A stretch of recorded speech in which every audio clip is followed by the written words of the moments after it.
तो Asia cup 2025 का आगाज हो चुका है और क्या जबरदस्त आगाज हुआ है। भारत ने यूएई के खिलाफ एक ऐसी जीत दर्ज की है जो सिर्फ स्कोर कार्ड में नहीं बल्कि आने वाले मैचों के लिए एक चेतावनी की तरह है। चलिए इस शानदार मुकाबले को जरा गहराई से समझते हैं। इस पूरे मैच की कहानी को अगर एक नंबर में समेटना हो तो वो है 57।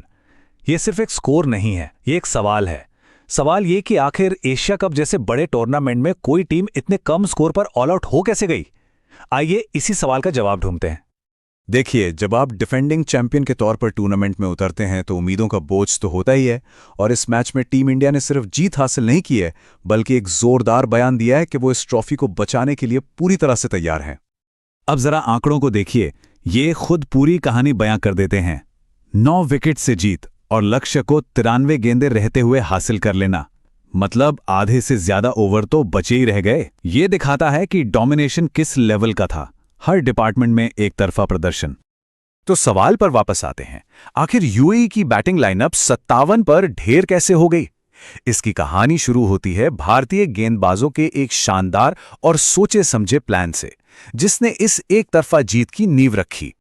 कहते हैं ना, well begun is half done. और इस मैच की कहानी टॉस से ही लिख दी गई थी। कप्तान सूर्य कुमार यादव ने टॉस जीतकर पिच को बेहतरीन तरीके से पढ़ा। उन्होंने गेंदबाजी चुनी क्योंकि उन्हें पता था कि धीमी विकेट स्पिनर्स को मदद करेगी, और उनका यह फैसला एक मास्टर स्ट्रोक साबित हुआ। और कप्तान के इस भरोसे को सही साबित करने के लिए मैदान पर उतरे 2 हीरो। एक वो जादूगर जिसकी वापसी का सबको इंतजार था, और दूसरा एक ऐसा सरप्राइज पैकेज जिसके बारे में शायद ही किसी ने गेंद से ऐसे कमाल की उम्मीद की हो। और इस तबाही के जो असली हीरो थे वो थे कुलदीप यादव। टीम में वापसी करते हुए उन्होंने तो बस कमाल ही कर दिया। सिर्फ 2.1 ओवर में 7 रन देकर 4 विकेट। उनकी गेंदों को पढ़ना यूएई के बल्लेबाजों के बस की बात ही नहीं थी। उन्होंने अकेले ही मिडिल ऑर्डर की कमर तोड़कर रख दी। और जब सब कुलदीप की फिरकी में उलझे थे, तब आया एक और ट्विस्ट। अपनी जोरदार हिटिंग के लिए मशहूर शिवम दुबे ने गेंद से जो किया वो वाकई हैरान करने वाला था।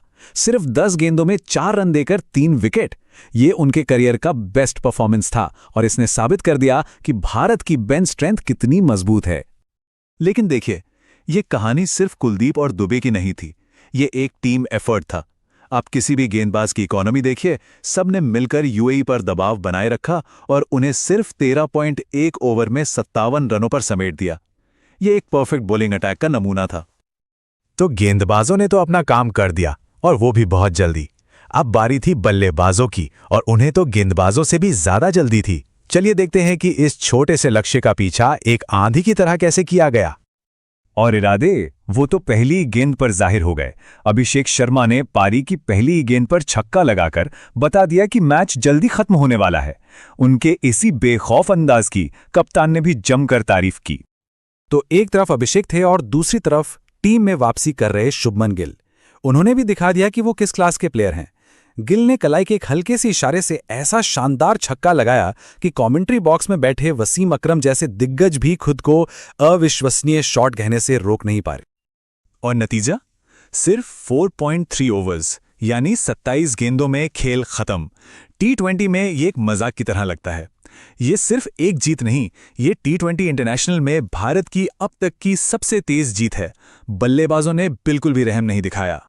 लेकिन देखिए, क्रिकेट सिर्फ नंबरों का खेल नहीं होता। इस स्कोर कार्ड के पीछे भी कुछ बड़ी कहानियां छिपी हैं। 3 ऐसी बातें हैं जो इस टूर्नामेंट में भारत के सफर के लिए बहुत मायने रखती हैं। तो वो 3 अहम बातें क्या हैं जो इस मैच को खास बनाती हैं। पहली, कुलदीप की जबरदस्त वापसी जो भारत के लिए एक बड़े हथियार की तरह है। दूसरी, शुभमन गिल का कॉन्फिडेंस के साथ रन बनाना। और तीसरी, कप्तान का वो एक फैसला जिसने सबका दिल जीत लिया। और ये वो पल है जो इस मैच को हमेशा याद दिलाएगा। एक रनआउट अपील पर अंपायर आउट दे चुके थे, विकेट भारत के खाते में आ चुका था, लेकिन कप्तान सूर्य कुमार ने देखा कि बल्लेबाज का ध्यान गेंदबाज के गिरे हुए तौलिए से भटका था। उन्होंने खेल भावना को एक आसान विकेट से ऊपर रखा और अपील वापस ले ली। आप जानते हैं, किसी भी बड़े टूर्नामेंट में मोमेंटम बहुत जरूरी होता है, और ये जीत सिर्फ 2 पॉइंट्स नहीं बल्कि एक जबरदस्त मोमेंटम देकर गई है, खासकर जब अगला मुकाबला सबसे बड़े प्रतिद्वंदी से हो। इस तरह की डोमिनेटिंग परफॉर्मेंस के बाद अब स्टेज सेट हो चुका है उस महामुकाबले के लिए जिसका इंतजार हम सबको है, भारत बनाम पाकिस्तान। तो कुल मिलाकर ये कंप्लीट परफॉर्मेंस थी। गेंदबाजी में गहराई, बल्लेबाजी में फायर पावर और कप्तानी में बेहतरीन लीडरशिप। भारत ने अपने टाइटल डिफेंस की शुरुआत हर पैमाने पर परफेक्ट की है। ये शुरुआत तो तूफानी है, लेकिन असली इम्तिहान अभी बाकी है। और यही सबसे बड़ा सवाल है, क्या ये बेमिसाल लय और तूफानी अंदाज पाकिस्तान के खिलाफ भी देखने को मिलेगा?